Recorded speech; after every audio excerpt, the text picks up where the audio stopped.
Baik, jadi trigger BNSP ya. BNSP itu Badan Nasional Sertifikasi Profesi, suatu badan dibentuk oleh pemerintah untuk melakukan pengujian-pengujian terhadap para pekerja seluruh Indonesia untuk memastikan kompetensi sesuai bidangnya masing-masing. Jadi nanti perusahaan nggak perlu repot lagi melakukan uji ya dengan menunjukkan sertifikat BNSP, berarti peserta tersebut sudah kompeten lah ya, sudah diakui negara untuk bidangnya masing-masing ya. Contohnya dalam ini mungkin sebagai seorang rigger. Jadi BNSP ini telah bekerja sama juga dengan beberapa badan serupa di beberapa negara, sehingga nanti sertifikat ini diperoleh oleh negara bersangkutan dan mungkin ke depannya akan seluruh negara di dunia. Kita memang menuju kepada satu standar di dunia ya, dalam hal ini mungkin standar kompetensi kerja. Jadi makanya eh, mengambil sertifikat BNSP ini adalah pilihan yang tepat karena memang ke depannya semua sertifikasi profesi akan dibuat satu pintu, yaitu melalui badan ini, yaitu Badan Nasional Sertifikasi Profesi. Nah, untuk materi atau timetable kita atau agenda acara diklatnya, jadi ini hari pertama, besok hari kedua, ya Rabu, hari ketiga Kamis. Dan sampai hari keempat ya, hari keempat itu nanti ada pre-assessment. Dan pre-assessment ini adalah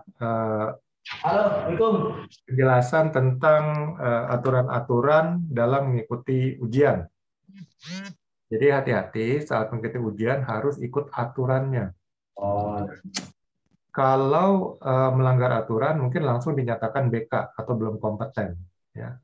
Walaupun belum diuji, tetap dinyatakan BK. Karena yang namanya kompetensi atau kompeten menurut BNSP itu nggak hanya knowledge atau skill, tapi ada attitude atau sikap dan perilaku. Kalau perilakunya nggak ikut aturan, dianggap nggak kompeten. Jadi Bapak harus tahu benar ya aturan dalam mengikuti saat ujian. Nah, itu ada nanti di hari keempat, itu pre-assessment. Sedangkan untuk hari pertama ini kita akan pengenalan ya. Pengenalan dasar-dasar ya. Lalu hari kedua kita akan masuk teori khusus untuk rigger. Dan hari ketiga kita akan bahas standarnya, yaitu SKKNI, ya, Standar Kompetensi Kerja Nasional Indonesia di bidang rigger. Jadi di sini acuannya adalah penguji atau asesor nanti akan menguji berdasarkan standar ini atau SKKNI ini. Jadi kita akan bahas kira-kira kemungkinan apa saja pertanyaan yang akan diajukan oleh penguji atau asesor. Ya, jadi hari ini kita hanya dasar-dasar dulu sama regulasi peraturan perundangan, besok baru teori tentang rigger ya, dan terakhir kita bahas SKKNI atau standar untuk menjadi seorang rigger menurut BNSP. Baik, untuk hari pertama ini saya akan paparkan teorinya, dan di akhir teori baru kita akan buka forum tanya jawab. Ya, jadi mohon di mute dulu supaya suaranya tidak mengganggu gitu.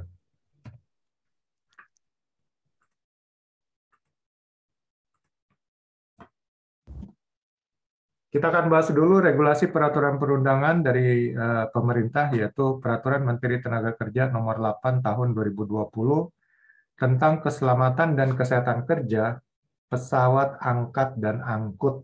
Ya.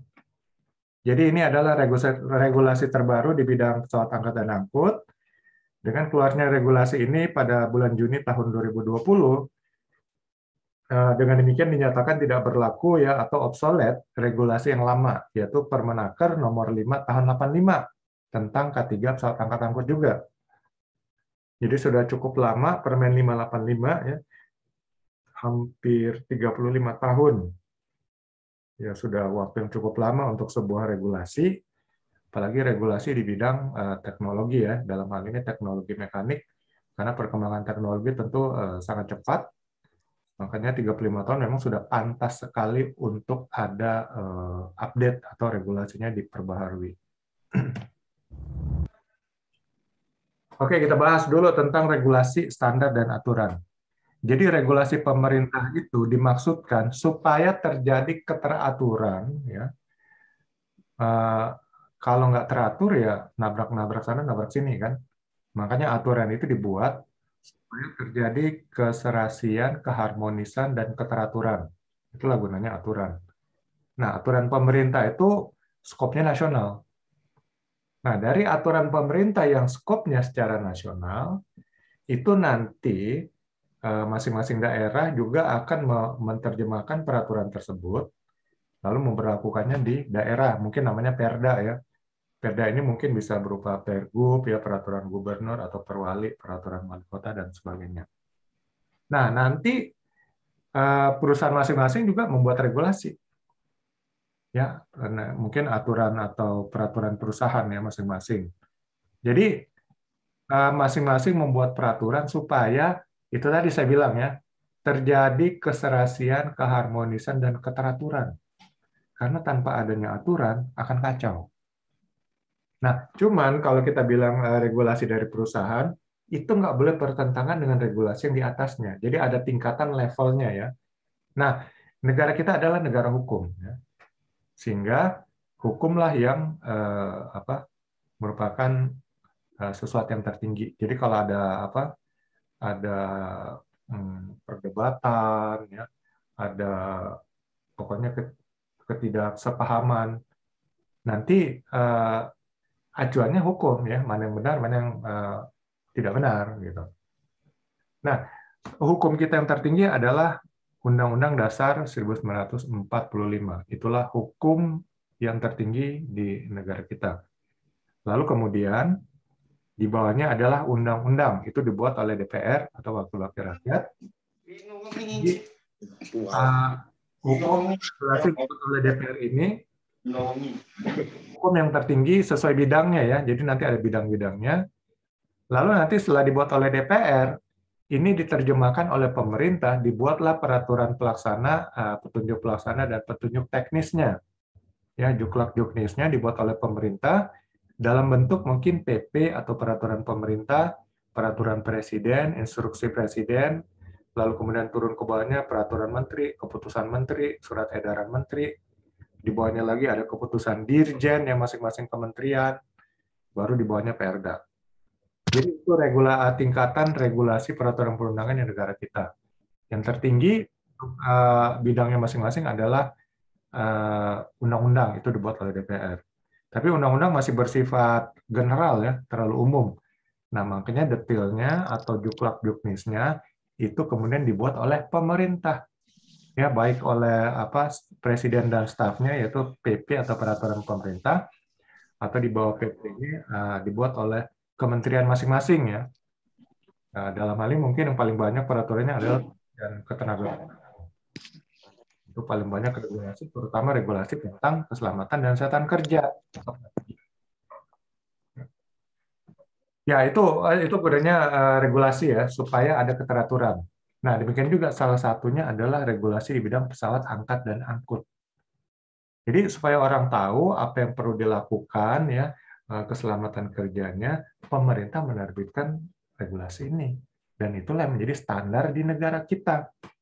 Ya. Kalau sudah dibilang standar, ini namanya termasuk standar wajib. Dan ini wajib diterapkan oleh seluruh elemen perusahaan yang organisasi yang ada di Negara Kesatuan Republik Indonesia. Jadi hukum yang dikeluarkan di Indonesia hanya berlaku di wilayah NKRI.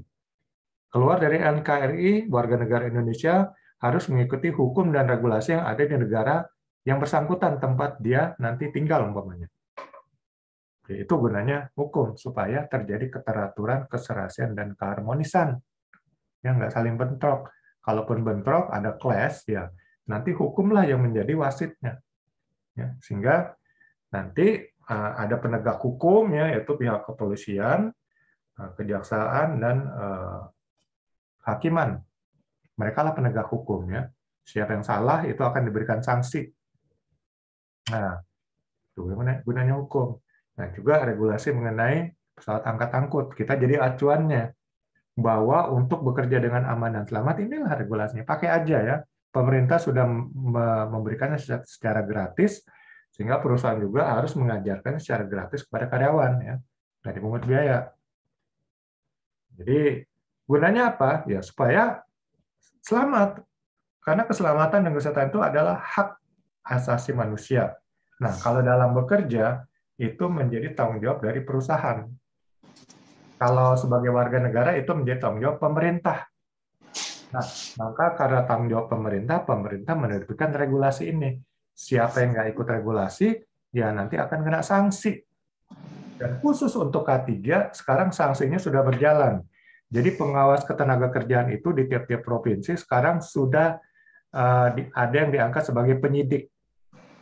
Jadi penyidik itu berarti sudah ada bukti pelanggaran hukum K3, dan itu nanti direkturnya bisa diseret ke meja hijau.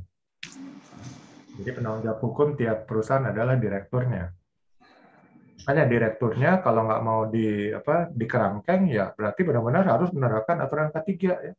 Mungkin dimulai dari pelatihan-pelatihan, pengawasan, ya, inspeksi peralatan dan sebagainya. Kalau direktur yang sadar hukum dan taat hukum, ya tentu dia akan benar-benar menerapkan semua regulasi ini. Tapi kalau direktur yang nggak ngerti, ya diam-diam aja, penghematan, efisiensi, akibatnya sekarang bisa diseret ke meja hijau, ya, karena pengawas dinas ketenagakerjaan sekarang sudah bisa melakukan penyidikan, ya. Beda ya, kalau penyelidikan itu masih melihat ada aturan yang dilanggar atau enggak. Tapi kalau penyidikan itu sudah ada satu atau dua alat bukti dan kemudian tinggal membuktikannya bahwa ini benar-benar ada dan terjadi, itu langsung diseret, ya. Oke, ini kita lihat adalah definisi-definisi yang ada di Permenaker nomor 8 tahun 2020, ya. Menurut Permenaker nomor 8 tahun 2020, pesawat angkat adalah pesawat atau peralatan yang dibuat dan dipasang untuk mengangkat, menurunkan, mengatur posisi dan strip atau menahan benda kerja dan atau muatan. Berarti di sini semuanya kalau kita bisa lihat untuk mengangkat bisa kren, ya,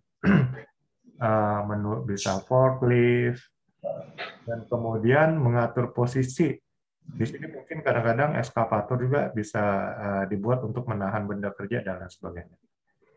Lalu pesawat angkut adalah pesawat atau peralatan yang dibuat dan dikonstruksi untuk memindahkan benda atau muatan atau orang secara horizontal, vertikal, diagonal dengan menggunakan kemudi, baik di dalam atau di luar pesawatnya, ataupun tidak menggunakan kemudi dan bergerak di atas landasan, permukaan, maupun rel, atau secara terus-menerus dengan menggunakan bantuan ban atau rantai atau roll. Jadi, supaya nggak bingung, kalau menurut saya, ya, pesawat angkat ini pergerakan secara vertikal lah, ya, naik turun. Pesawat angkut ini pergerakan secara horizontal. Ya. Kalau ada vertikalnya juga, ya mungkin berarti itu pesawat angkat-angkut mungkin ada bisa termasuk forklift, ya. Kalau menurut saya forklift masuk kepada pesawat yang bisa pergerakannya horizontal maupun vertikal. Kalau keren ya mobile crane mungkin, ya. Kalau tower crane mungkin hanya untuk perpindahannya bisa juga, tapi dia kalau swing gitu kan, ya, perpindahan secara horizontal. Tapi kalau mobile crane itu sebenarnya lebih cocok dikatakan bisa horizontal dan vertikal. Nah, kalau kita bicara rigger, tentunya rigger ini akan berhubungan dengan membantu operasi daripada crane, ya. Tapi nggak terbatas juga dengan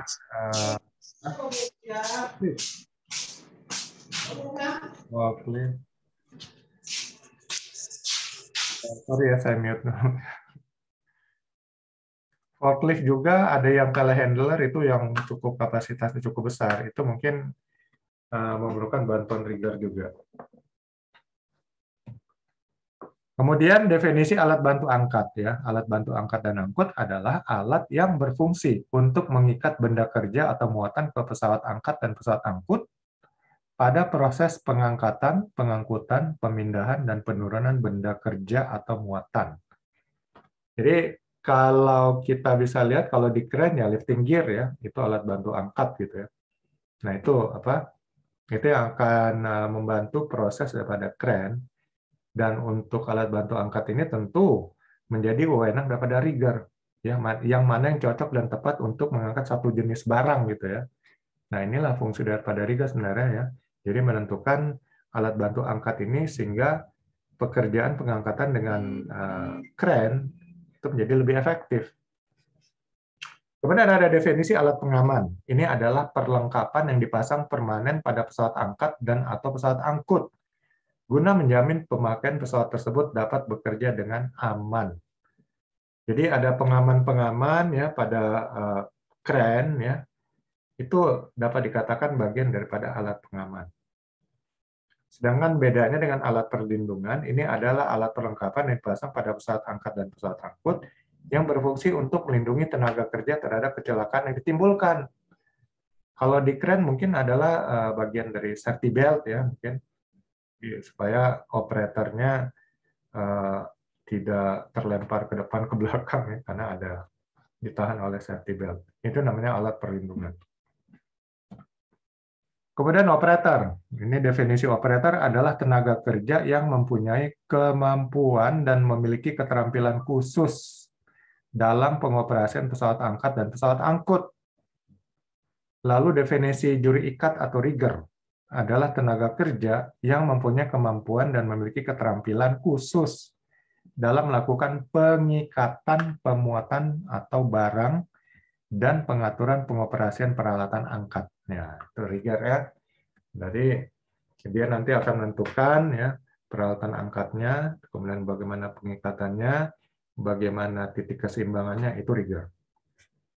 Lalu lisensi keselamatan dan kesehatan kerja yang selanjutnya disebut lisensi K3 adalah kartu tanda kewenangan. Ya. Jadi kewenangan di sini adalah kewenangan yang diberikan oleh pemerintah gitu ya untuk melaksanakan tugas sebagai teknisi atau operator atau juru ikat rigger ya bidang pesawat angkat dan pesawat angkut.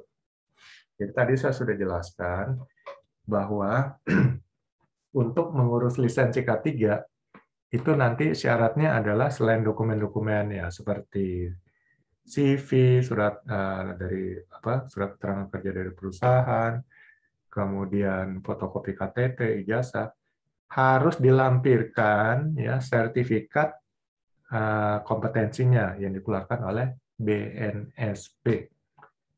Tanpa sertifikat BNSP, lisensi K3 tidak bisa diproses oleh Kementerian Ketenagakerjaan. Kemudian untuk operasional ya, pemakaian atau pengoperasian pesawat angkat, pesawat angkut dan alat bantu angkat dan angkut ya, sebagai yang dimaksud dalam pasal 4 tadi meliputi ya. Nanti ada pemeriksaan dan pengujian, ada penyediaan prosedur pemakaian dan pengoperasian, ada pemakaian atau pengoperasian sesuai dengan jenis dan kapasitas. Jadi yang nggak ada di sini adalah pembinaan. Kalau Permen 585 masih ada pembinaan. Di sini nggak ada. Berarti pembinaannya sudah disatukan dengan uji kompetensi untuk sertifikat kompetensi BNSP. Pengoperasian pesawat angkat dan pesawat angkut harus dilengkapi dengan tanda peringatan operasi yang efektif. Oke, mungkin saya ulang lagi karena ini penting ya. Jadi nanti untuk pemakaian pesawat angkat dan angkut harus ada riksa uji. Jadi kalau itu pesawat angkatnya baru, ya itu harus dilakukan pemeriksaan dan pengujian dulu ya. Jadi oleh perusahaan jasa K3 bidang pemeriksaan dan pengujian atau riksa uji. Kalau sudah dinyatakan layak pakai baru boleh dioperasionalkan. Kalau belum nggak boleh ya walaupun baru ya. Kalau yang lama ya biasanya itu surat riksa ujinya berlaku setahun sekali. Mungkin kalau yang baru 2 tahun, setelah itu baru selanjutnya setahun ya periksa uji. Kemudian harus ada SOP, prosedur pemakaian pengoperasian SOP, standar operating procedure untuk operasi ya. Jadi perusahaan harus menyediakan. Kalau nggak menyediakan, pekerja boleh menolak untuk bekerja ya. Itu dilindungi oleh Undang-Undang Nomor 1 Tahun 70 ya. Lalu harus ada SOP untuk pemakaian ataupun sesuai dengan jenis dan kapasitas ya. Ini nanti untuk menentukan levelnya ya. Kalau keren itu ada 3 kelas ya. Nanti kita akan bahas ada selanjutnya. Kalau forklift 2 kelas. Kalau yang alat berat lainnya nggak ada. Karena alat berat lainnya seperti ekskavator itu kan nggak ada penentuan bebannya harus beban berapa. Ya, dozer juga. Hanya forklift dan krennya yang ada kira-kira berapa beban yang akan diangkat.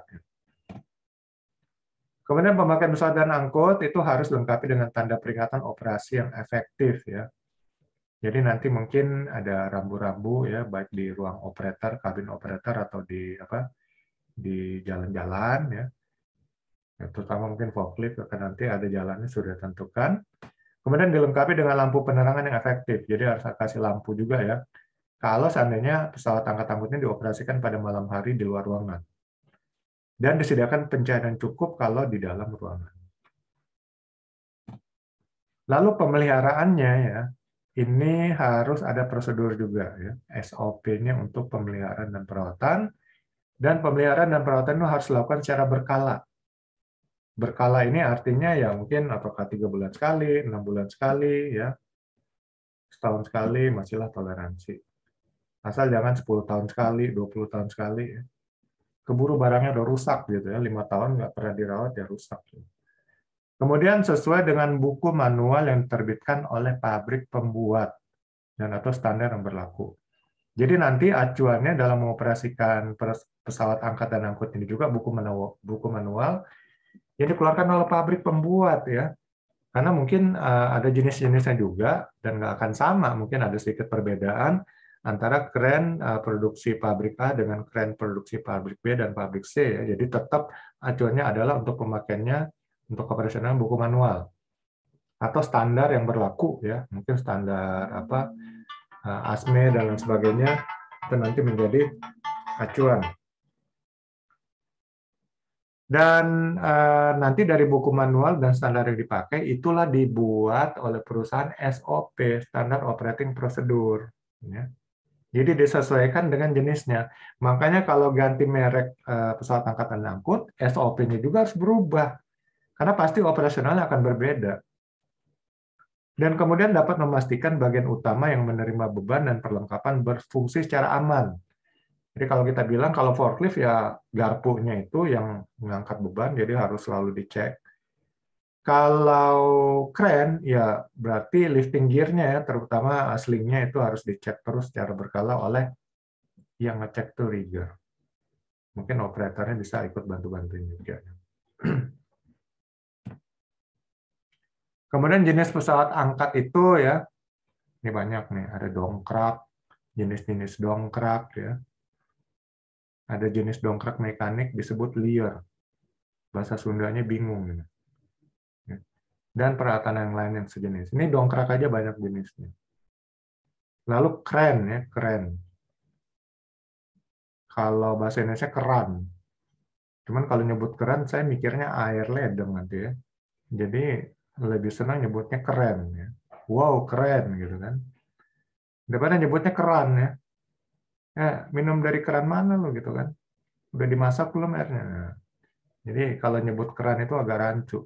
Ini kan keren. Wow, keren gitu kan.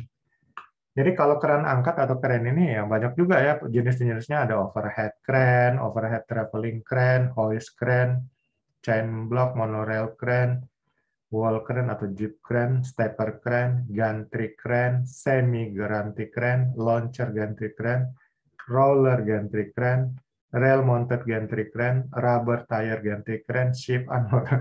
Terlalu banyak. Jadi pokoknya pabrik yang kreatif mikirin, oh kita buat yang ini karena ini banyak aktivitas yang diperlukan. Mereka buatlah jenis keren yang baru. Nanti saya juga pengen buat jenis keren yang terbaru lagi ya. Namanya wow wow sangat keren gitu. Jadi ya inilah kreativitas manusia sehingga jenis keren pun udah banyak banget. Ya ini sedikit gambaran tentang beberapa jenis keren ya. Nah ini dredging crane, ya, side boom crane, dan seterusnya.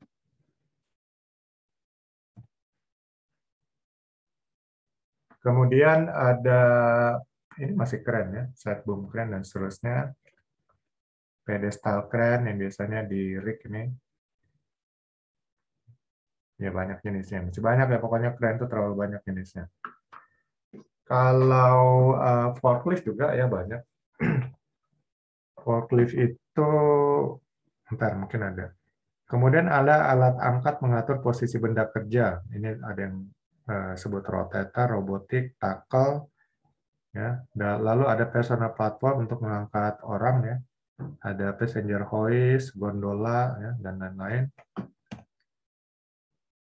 Kemudian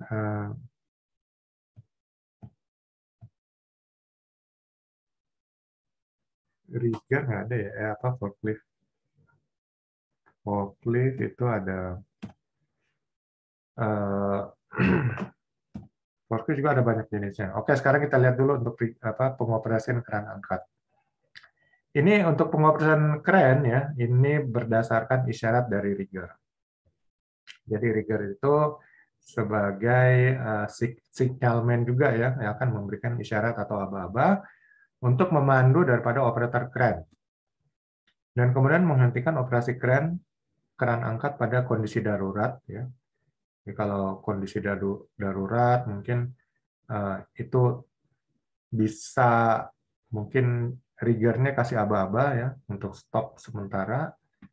Segera membunyikan tanda peringatan dan menurunkan muatannya untuk mengatur kembali jika suatu muatan saat diangkat tidak berjalan sebagaimana mestinya. Jadi rigger langsung kasih kode emergency stop ya. Menghindari pengangkatan muatan melalui atau melintasi orang. Ya, ini juga diatur oleh undang-undang nggak boleh.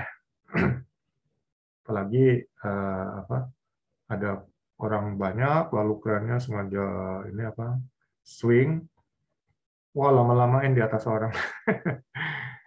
Itu bisa-bisa langsung SP3 itu operator. Kemudian menaikkan muatan secara vertikal untuk menghindari ayunan pada waktu diangkat. Yang menaikkan muatan secara vertikal untuk menghindari ayunan. Jadi ini operator keren pasti udah punya skill lah ya supaya tidak terjadi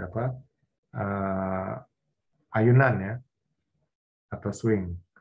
Melarang orang lain berada pada muatan atau swing keran angkat sewaktu beroperasi dan menghentikan operasi keran angkat jika kecepatan angin melebihi 38 km per jam. Jadi regulasi pemerintah menyatakan kecepatan angin nggak boleh melebihi 38 km per jam karena dapat menyebabkan swing saat pengangkatan beban yang berat gitu. Jadi nanti mungkin untuk kecepatan angin ini ada di petunjuknya ya di kabin operator kren. Dan mungkin kalau perlu rigger juga ada bisa memegang alat penunjuk angin sehingga kalau operator kurang nggak ya harus mengingatkan operator. Dan kalau rigger tahu kan rigger nggak akan ngasih aba-aba, mendingan stop dulu pekerjaan.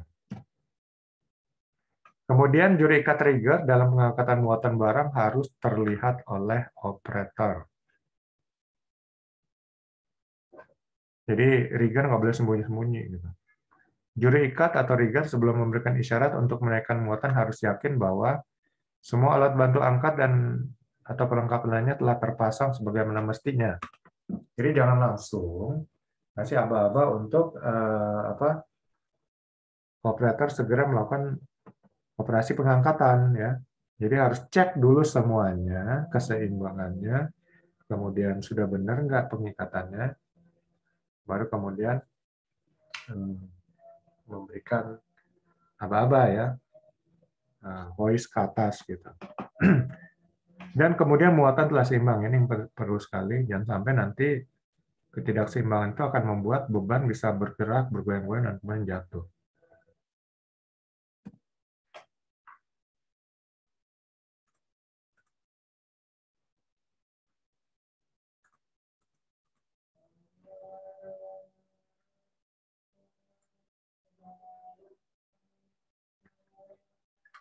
Ini kok ganggu soalnya.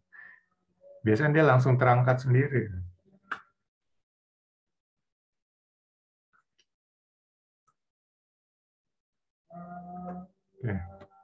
Tugas rigger. Tugas rigger sebagaimana dimaksud dalam pasal 141 ayat 3 merupakan tenaga kerja yang memiliki tugas ya melaksanakan identifikasi potensi bahaya pengikatan benda kerja dan alat bantu angkat dan angkut.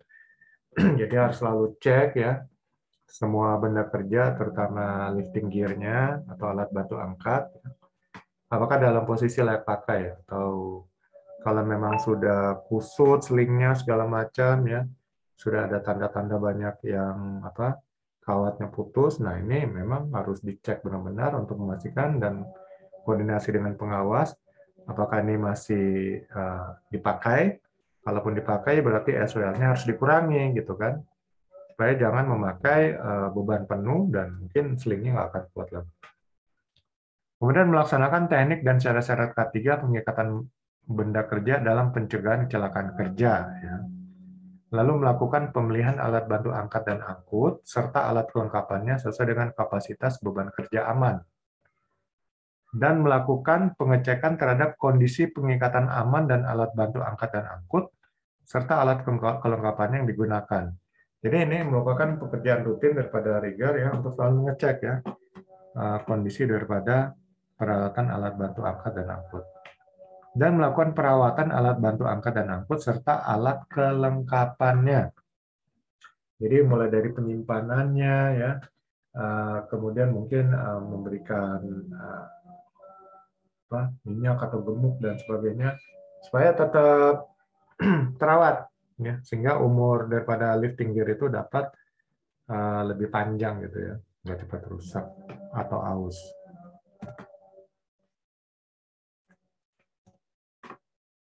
Lalu melakukan pengikatan muatan barang, ini wewenangnya, atau bahan sesuai dengan prosedur pengikatan dan hasil perhitungan.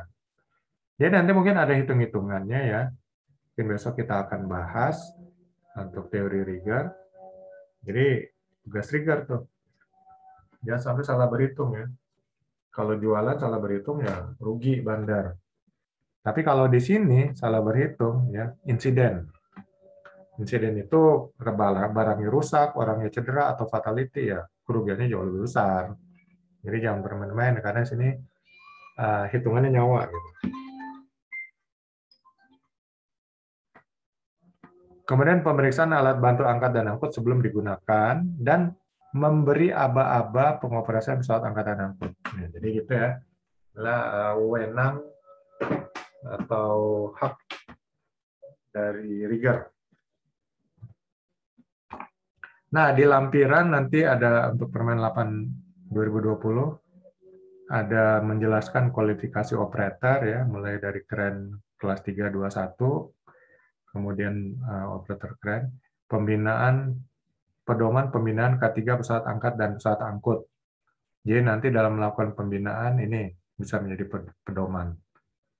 Ya mungkin nanti untuk pembinaannya kalau memang sudah terintegrasi dengan uji kompetensi ya mungkin akan dilakukan oleh LPK ya, Lembaga Pelatihan Kerja. Kalau dulu PJK3, Perusahaan Jasa K3 bidang pembinaan. Kemudian ada buku kerja operator ya, buku kerja juru ikat beban atau rigger dan teknisi. Kemudian formulir pemeriksaan dan pengujian pesawat angkat dan angkut ya, formulir riksa uji.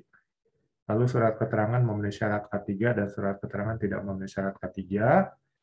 Kemudian ada contoh gambar stiker memenuhi syarat K3 dan stiker tidak memenuhi syarat K3. Ya nanti inspektor kalau memang ada pesawat angkat angkut itu tidak memenuhi syarat untuk dioperasionalkan, dia harus kasih stiker ya, tidak memenuhi syarat K3. Ya itu ada lampiran, mungkin nanti saya akan share ya untuk Permen 8 2020. Jadi jangan lupa juga pelajari ini Undang-Undang Nomor 1 Tahun 70 ya, dasar hukum K3 di negara kita. Ini pasal 3 ada syarat-syarat K3 dalam melakukan pekerjaan. Pasal 9 ada wajib pembinaan K3 ya. Jadi nanti ada wajib di setiap perusahaan untuk memberikan pelatihan-pelatihan terkait awareness untuk keselamatan dan kesehatan kerja. Ya, dasar-dasar K3 dan juga terutama mengenai dasar-dasar pemadaman kebakaran dan juga pertolongan pertama pada kecelakaan. Ya, 3 hal training wajib di setiap perusahaan, ya, dasar-dasar K3, dasar-dasar pemadaman api, dan juga first aid ya, pertolongan pertama pada kecelakaan. Kemudian pasal 12, kewajiban memakai APD dan mentaati peraturan dan syarat-syarat K3. Dan ini Permen 585 yang lama, dengan dikeluarkannya permen yang baru ya untuk K3 pesawat angkatan angkut, berarti ini dinyatakan tidak berlaku ya Permen 585 atau obsolete.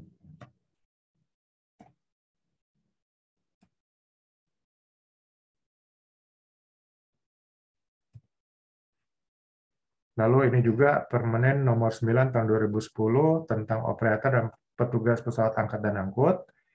Ini dengan keluarnya Permen 8 2020 itu juga sudah ada mengatur mengenai operator. Jadi ini juga dinyatakan tidak berlaku lagi atau obsolete.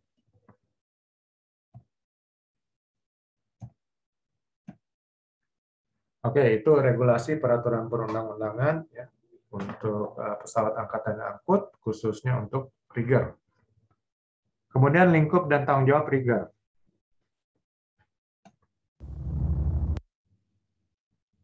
Arti rigging itu ya sama ya, berarti mungkin mengikat ya atau pengikatan. Rigger berarti ya juru ikat gitu kan. Maksud dan tujuan rigging ya berarti melakukan pengikatan beban ya untuk diangkat. Dalam hal ini mungkin ya pekerjaan pengangkatan dengan kren ya atau dengan forklift, dan kemudian rigger lah yang melakukan pengikatan sehingga bebannya seimbang ya, dan juga memastikan bahwa lifting gear terutama slingnya itu memang layak pakai ya, bisa bisa dipakai untuk mengangkat beban tersebut.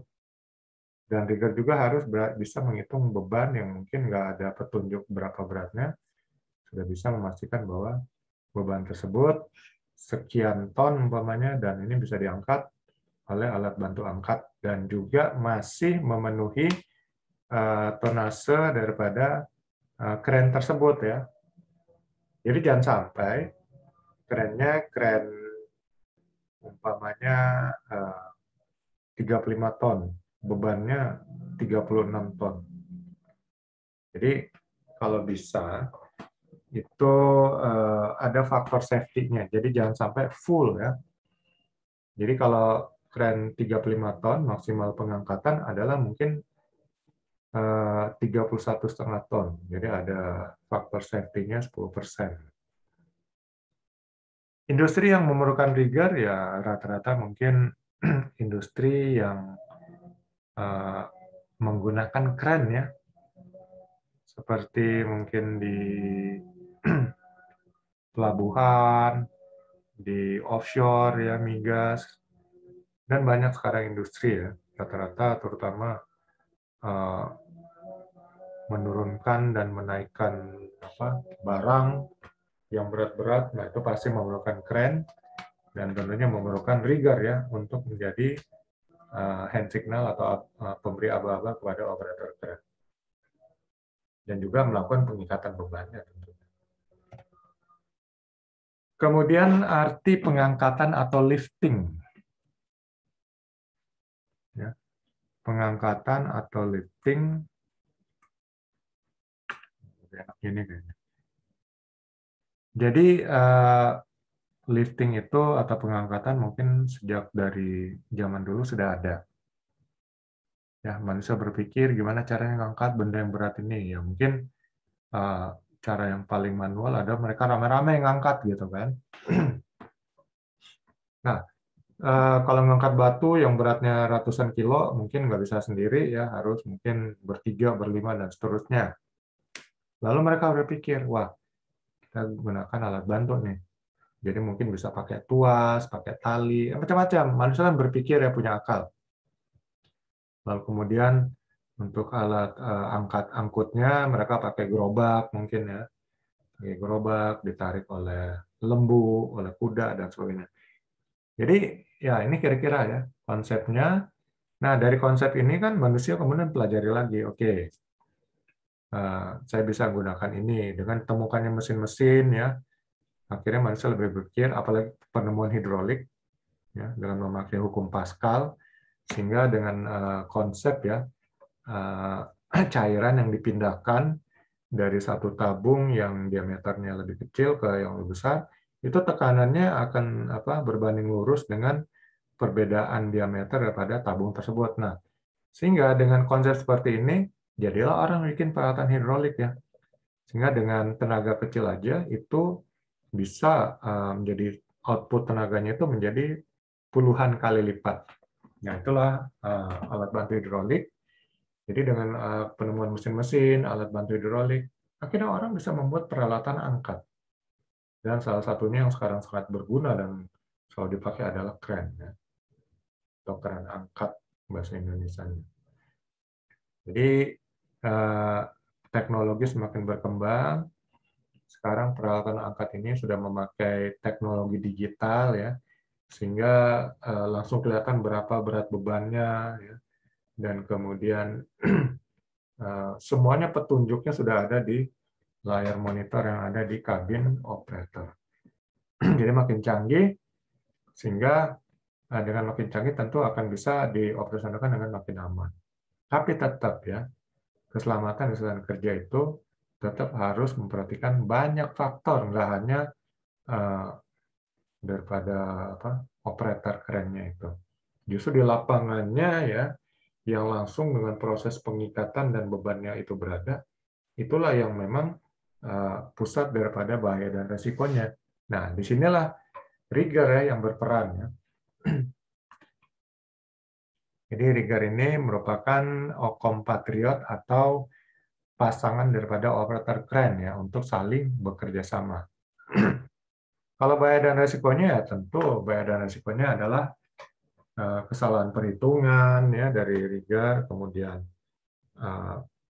beban melebihi kapasitas dari alat bantu angkat, ya, atau melebihi kapasitas dari peralatan kren itu sendiri, atau mungkin terjadi swing, lalu faktor cuaca, angin, dan sebagainya. Itu kemudian semua bahaya dan resiko. Nah, kalau kita sudah tahu bahaya dan resiko, tinggal kita perlu memikirkan pengendaliannya. Nah, sinilah perlu pengendaliannya, tapi pengendalian dasarnya adalah operator kren dan rigger ini harus sudah kompeten. Sehingga artinya apa kalau sudah kompeten? Mereka sudah mengetahui bahaya dan resiko, gitu, dan lebih aware dibandingkan orang yang belum kompeten. Sehingga dengan mengetahui dan lebih aware, mereka akan berusaha mencegah bahaya dan resiko itu supaya tidak terjadi. Dan kemudian tentunya harus ada SOP. SOP ini benar-benar menjadi petunjuk langkah-langkah dalam melakukan pekerjaan pengangkatan, sehingga pekerjaan pengangkatan itu bisa dilakukan dengan aman, sehat, dan selamat. Jadi kalau SOP masih salah, itu bisa dilakukan revisi.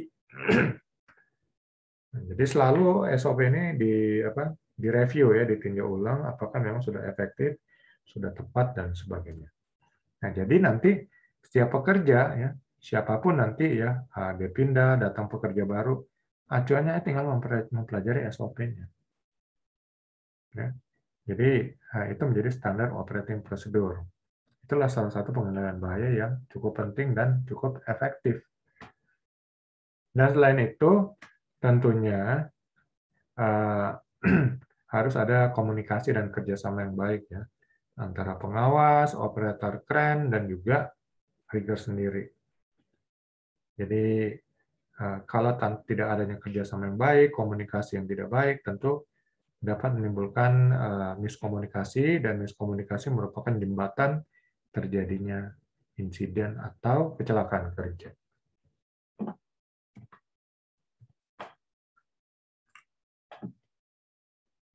Ya, ini regulasi sudah kita bahas tadi. Tentunya regulasi tetap menjadi acuan, ya, yaitu regulasi pemerintah untuk pekerjaan pesawat dan angkat dan angkut. Kalau seandainya tidak terjadi insiden, mungkin nggak masalah. Ada perusahaan yang bertahun-tahun nggak pakai ngikutin regulasi, pengawasnya juga malas datang ke situ, ya. Begitu datang, pergi lagi nggak ngecek benar-benar.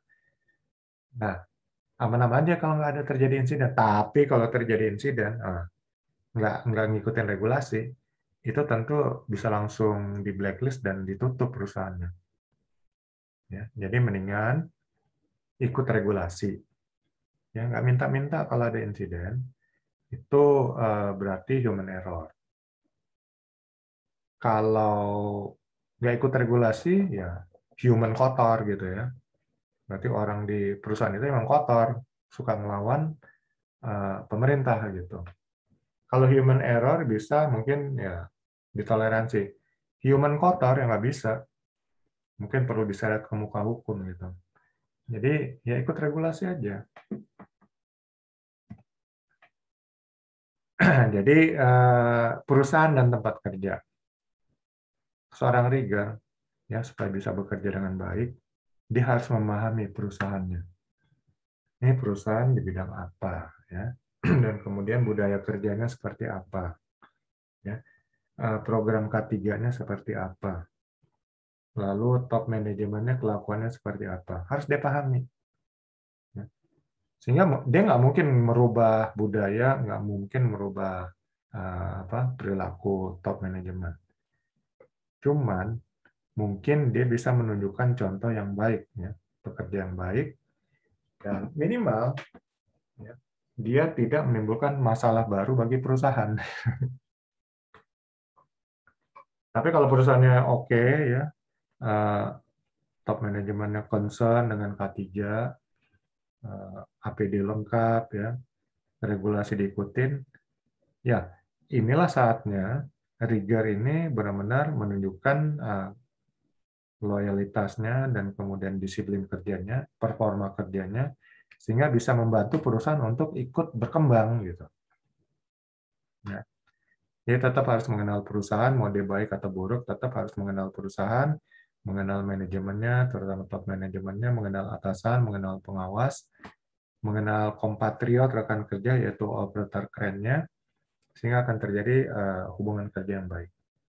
Jangan sampai ada sekam ya, atau bara api yang sewaktu-waktu bisa menjadi api, itu nggak bagus. Mendingan padamkan semua itu, ya bekerja dengan baik. Ya.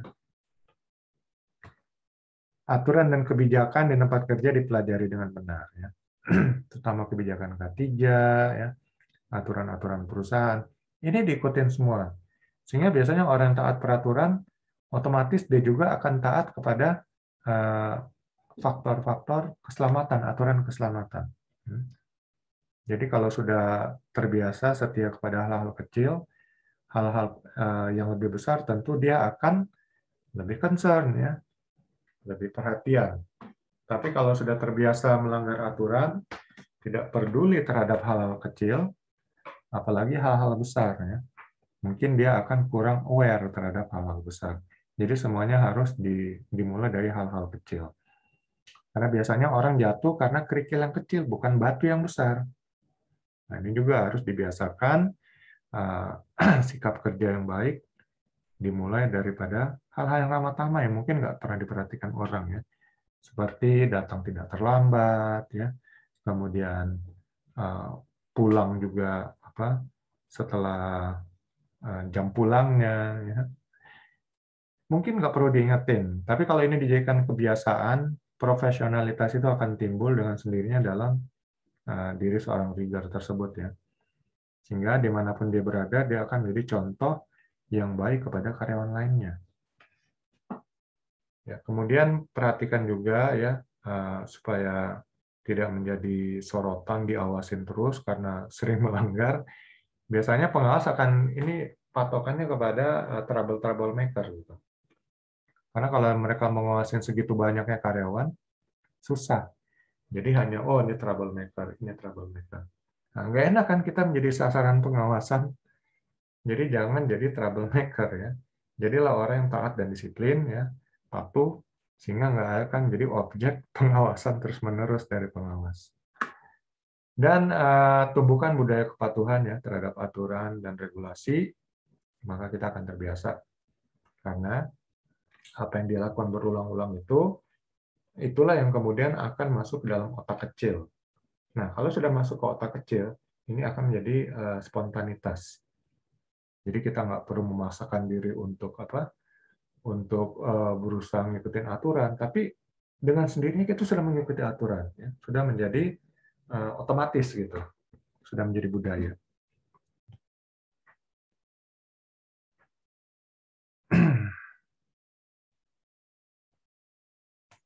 Ya, ini mungkin besok untuk teori rigornya kita akan bahas.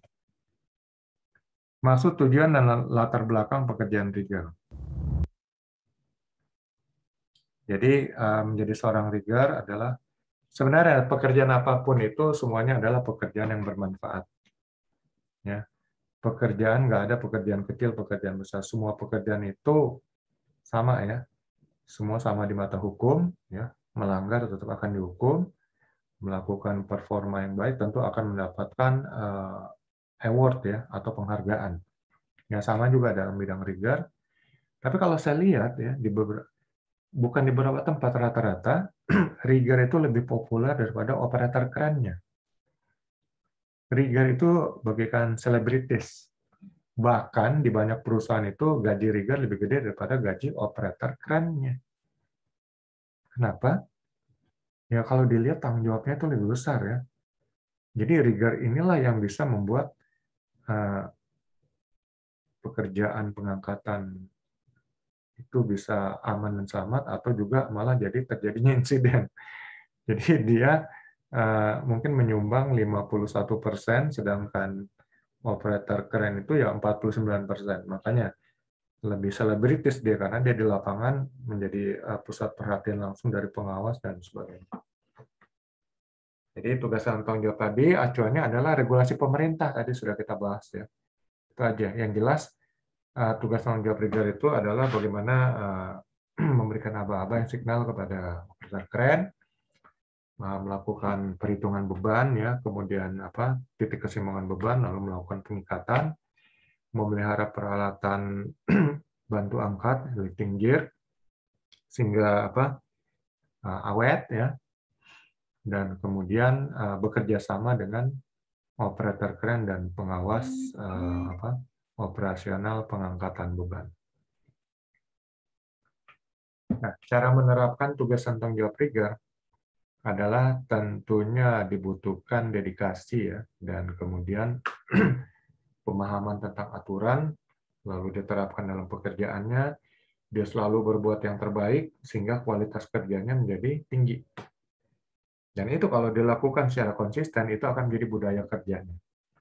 Tapi sekali kita kerja asal-asalan, sekali-kali kita melanggar aturan, itu lama-lama akan ada yang kedua kali, ketiga kali, dan akhirnya menjadi kebiasaan troublemaker ya, atau loser, pecundang.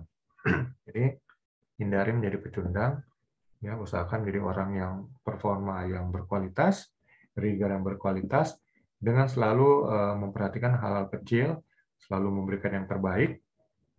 Ya. Apa yang kita berikan terbaik itu lama-lama akan jadi terbiasa. Kita akan selalu memberikan yang terbaik.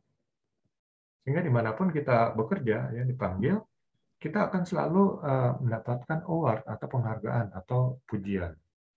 Ya, bukannya hujatan ya, karena loser, pecundang, pemalas, dan sebagainya. Dan itu dibutuhkan kedisiplinan, kepatuhan terhadap aturan, ya, sehingga kita akan mendapatkan reward. Tapi kalau nggak disiplin, nggak patuh, tentu akan mendapatkan hukuman atau punishment. Ya, maksud dan tujuan pekerjaan rigging adalah supaya bisa terjadinya keamanan, keselamatan dalam pekerjaan lifting, ya, pengangkatan. Lalu kelancaran dan kualitas pekerjaan ya dalam pekerjaan pengangkatan, ya dengan benar-benar mempelajari yang terutama dari pekerjaan rigger. Dan kemudian kecepatan kerja ya dalam pekerjaan lifting. Semakin kita lakukan berulang-ulang, semakin kita selalu menunjukkan performa yang baik, lama-lama kecepatan kerja itu menjadi semakin cepat. Tapi tetap yang jadikan nomor satu adalah safety faktornya ya, safety nomor satu. Tapi kalau kita sudah makin pengalaman, otomatis cara kerja kita makin cepat. Tapi beda kalau loser. Loser itu dari tahun pertama sampai tahun ke-30 bekerja. Mungkin ya kecepatannya hanya meningkat 1 detik kali. Karena dia malas untuk memperbaiki performa kerjanya. Kalau orang yang orang yang berkualitas ya, orang yang benar-benar berdedikasi dalam bekerja, tiap hari dia akan evaluasi kerjanya. Aduh, saya harus bisa besok meningkatkan minimal 1-5 menit ya, lebih cepat, tapi lebih aman juga. Jadi dia selalu evaluasi kerjanya, sehingga performa kerjanya akan makin meningkat gitu ya. Kemudian rigor juga membantu tugas operator keren dalam proses pengangkatan beban, dan ini bukan artinya menjadi budaknya operator keren. Justru rigor ini justru yang memandu operator keren ya. Jadi harusnya operator keren ini sangat terbantu dan berterima kasih kepada rigor ya. Kalau seandainya pekerjaan selalu aman dan selamat gitu. Dan melakukan pemeliharaan peralatan alat angkat atau lifting gear ya. Ini merupakan latar maksud dan tujuan daripada seorang rigger, juga melakukan perhitungan beban dan menentukan titik pusat beban yang akan diangkat. Kenapa perlu seorang rigger? Ini karena angka kecelakaan kerja yang tinggi dan dalam pekerjaan lifting ya, sehingga dibutuhkan rigger yang benar-benar berdedikasi, yang berkualitas, dan karena operator keren tidak bisa bekerja sendirian, lalu resiko tinggi terkait pekerjaan lifting, dan kemudian peralatan angkat rusak apabila tidak dirawat dengan benar, ya, jadi butuh seorang rigger. Dan juga keselamatan kerja dan kualitas kerja dibutuhkan dalam pekerjaan lifting. Nah, itulah latar belakang dibutuhkannya profesi rigger. Kemudian bahaya, resiko, ya, dan pengendalian resiko serta keselamatan dan kesehatan kerja.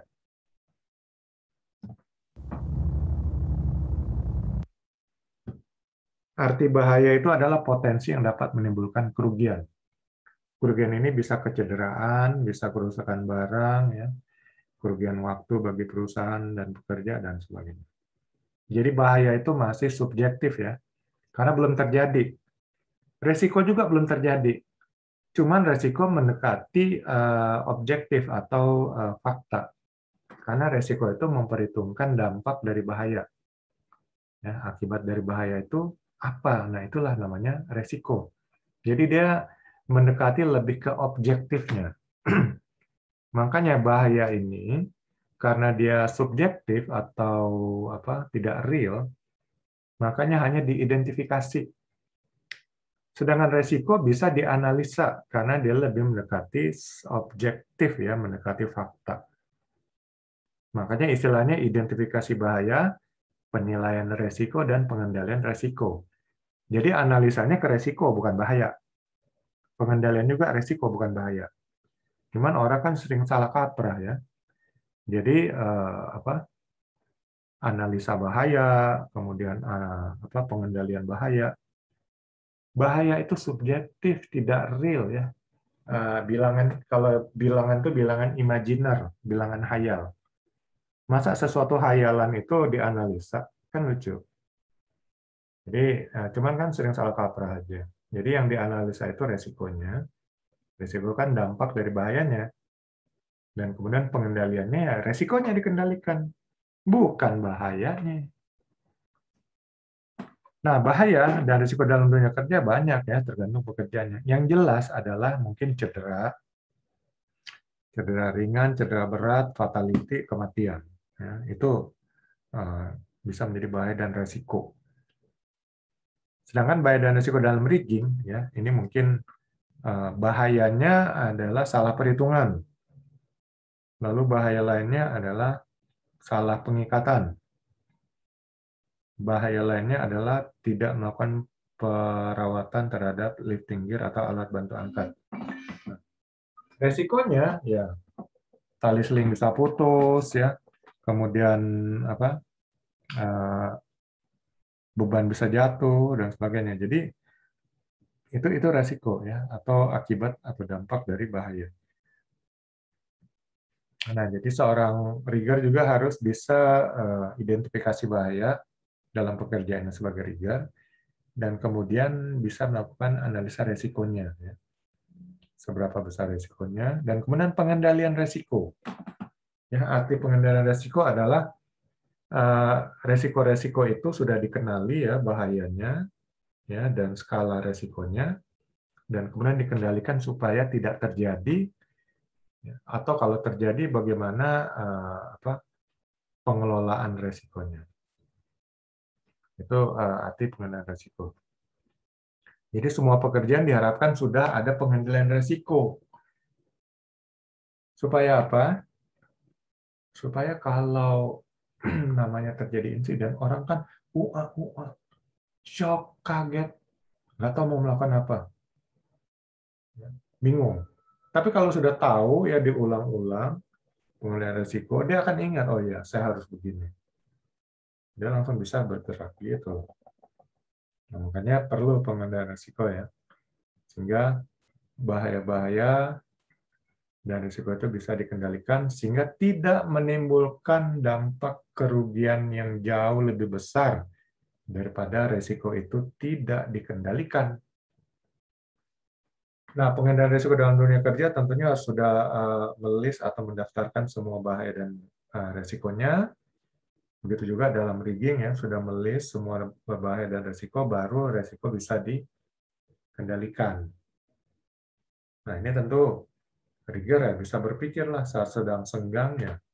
Pikirin, oke, tempat kerja saya di sini. Ya.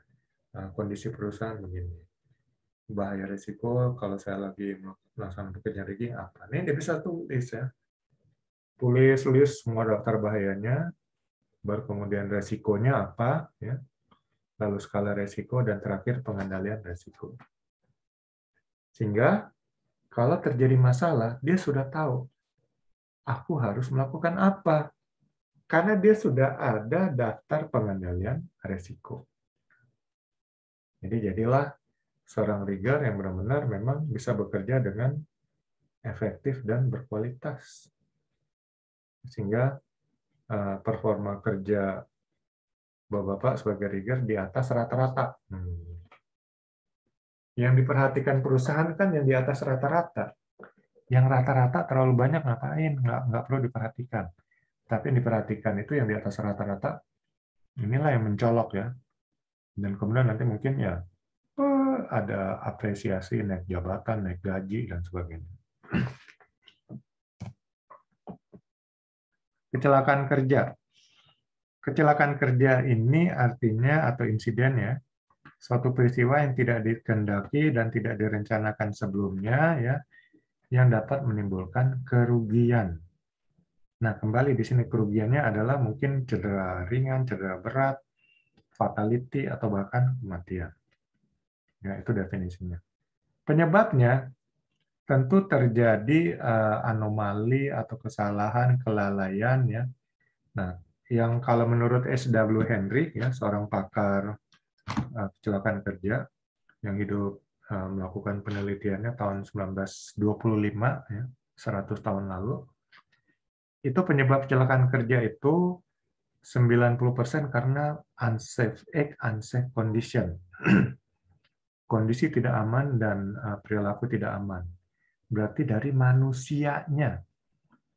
Bahkan menurut penelitian perusahaan DuPont, ya, salah satu perusahaan besar juga di dunia dari Amerika, itu penyebab kecelakaan kerja, kalau menurut S.W. Hendrick 90%, menurut DuPont itu 96% peristiwa kecelakaan kerja itu karena unsafe condition. Jadi, sebagai seorang rigger, hilangkanlah ya perilaku tidak aman dan kondisi tidak aman. Artinya kondisi itu peralatan rigger itu benar-benar dirawat dengan benar ya, lalu nanti dipilih yang benar sesuai dengan apa barang yang akan diangkat ya, dan kemudian dipasang dengan benar, lalu apa diikat dengan benar, dihitung dengan benar, sehingga itu perilaku yang benar-benar aman. Ya. Itu kondisi yang benar-benar aman. Lalu perilaku, ya jangan bekerja asal-asalan, jangan bercanda dalam bekerja ya. Kemudian jangan apa Jangan lupa memakai APD, selalu acuannya adalah SOP. Jadi ikutin SOP-nya dengan benar. Kalau semuanya diikutin itu berarti bekerja dengan aman, bukan unsafe atau bekerja dengan tidak aman. Nah, kalau ini semua dilakukan, berarti benar-benar menghilangkan faktor 96% atau 90% itu. Dan kalau hanya tersisa 4%, ya, ini faktor apa? Ya, ada orang bilang faktor nasib atau faktor yang tidak bisa dikendalikan, ya. Itu sangat kecil. Artinya juga mungkin ya akan meminimalisir angka kecelakaan kerja atau bahkan membuat zero accident. Kecelakaan kerja dan pekerjaan rigging ya mungkin bebannya jatuh, swing, dan sebagainya. Nah, ini. Jadi bagaimana pengendaliannya itu yang dipikirin seorang rigger. Apalagi kalau Bapak-Bapak ada pengalaman ya tentunya segera bisa list ya apa aja kecelakaan kerja mungkin terjadi. Ya, wah, segera membuat bagaimana pengendaliannya ya, supaya bahaya resiko tersebut tidak terjadi. Lalu cara pencegahan dan pengendalian kecelakaan kerja rigging. Jadi ada penanggulangan, ada pencegahan. Jadi pencegahan itu dimulai dari mungkin memperhatikan peralatan riggingnya, ya, perhitungannya, cara pengikatan, penentuan titik keseimbangan untuk bebannya dan sebagainya. Lalu itu pencegahannya, lalu bekerja dengan serius, ya, benar-benar komunikasinya baik, minta konfirmasi supaya nggak ada miskomunikasi. Itu bagian pencegahan. Pengendaliannya, ya kalau sudah terjadi kecelakaan kerja, ya itu berarti adalah peristiwa yang nggak dikendaki. Itu udah harus ada SOP-nya juga ya, bagaimana pengendalian kecelakaan kerja. Ya mungkin menolong korban dulu, ya. Biasanya nanti supervisor ke atas akan melakukan investigasi untuk mencari penyebabnya dan sebagainya. Ya, sebagai seorang rigger, kalau terjadi kecelakaan saat pengangkatan ya tentu harus ikut membantu ya kalau ada korban. Kalau nggak ada korban ya segera merapikan, memulihkan kondisinya supaya pekerjaan bisa dilanjutkan dan sebagainya. K3 adalah keselamatan dan kesehatan kerja. Ini merupakan program untuk memberikan hak bagi pekerja ya, hak untuk keselamatan dan kesehatannya. Karena ini merupakan hak dari seorang pekerja. Hak manusia adalah hak untuk hidup. Nah, hak untuk hidup itu termasuk di dalam K3, sehingga bagi pekerja itu hak untuk hidup itu adalah K3. Itu hak untuk mendapatkan keselamatan dan kesehatan saat sedang bekerja. Jadi itu hak ya, dan nggak boleh dikurangi oleh perusahaan.